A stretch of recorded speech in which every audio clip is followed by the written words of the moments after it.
everyone, Dr. Dawn, and I am here to do a demonstration for foam rolling. I've got two different foam rollers. I have a hard, very dense foam roller, as well as a very flexible, soft one.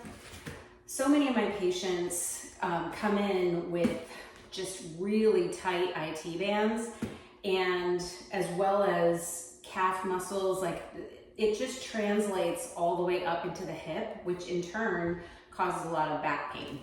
So we're gonna do a demonstration first on we're gonna start in the calf and move up into all different muscles of the leg, the quads, hamstrings, especially the inner quad, because and the adductors, that tends to be very, very tight, sometimes weak. So we're gonna start with our calf. So what I typically will do is cross one leg over the other and just go really slow. This is gonna be an accelerated demonstration. When you find an area that's really tight, just kind of stay on that until the muscle begins to release. Next, we're gonna move up into the hamstring. Go up as high as you can. You do have to kind of balance yourself. And when you find a tight area, just stay on that little tight muscle and then just keep moving. Now, typically the IT band is the tightest. So you're going to actually have to balance, and there isn't much, I never really have a time where I do my IT band that it actually doesn't hurt. So when you find a tight area, you just kind of stay on there, move it back and forth. It's quite uncomfortable actually.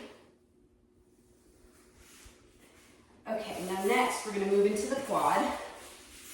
The quads are a little bit more difficult because you really have to balance. So I'm just gonna do one side at a time, and we're gonna go into the medial adductors as well as the inner quad. And when you hit an area, just stay right on it. Then you're gonna turn and just balance yourself. And if you can't balance yourself, do a, like just bend your elbows into like a plank and just kind of like move back and forth and just stay in an area, move your leg. And when you feel the tightness, just stay on that area. So I usually do one leg at a time.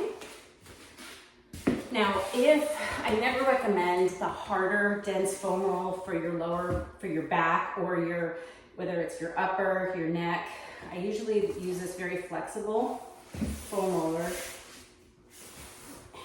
And you can do pelvic tilts on the foam roller. So you're gonna balance yourself, go into where both of your SI joints are on the foam roller. You're gonna press into your knees and just do a pelvic tilt. And then what you can do is just kind of roll back and forth over your SI joints. And in your glute medius, which is the hip abductor, and when you hit a spot that's pretty sore, just stay on that area. You can move your legs back and forth. Now, to go up into the upper back, you're going to, again, balance and just bring the foam roller up and down. Sometimes you'll hear or you'll feel some releases, but this is a safe way to release your back. And you can go up into your neck as well. And you're just gonna rest the base of your skull on the foam roller and just kind of move your head back and forth. You can do a tilt with your neck, but that will help to release those suboccipitals.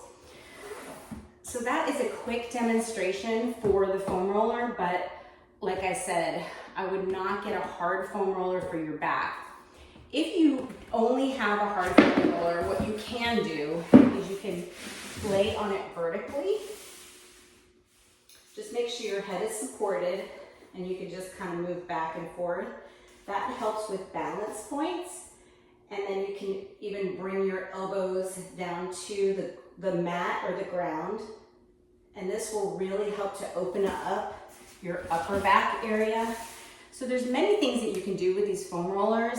They are a very helpful tool, and I typically will recommend that most, or if not all, of my patients purchase one. I hope you found this video helpful. Have a great day.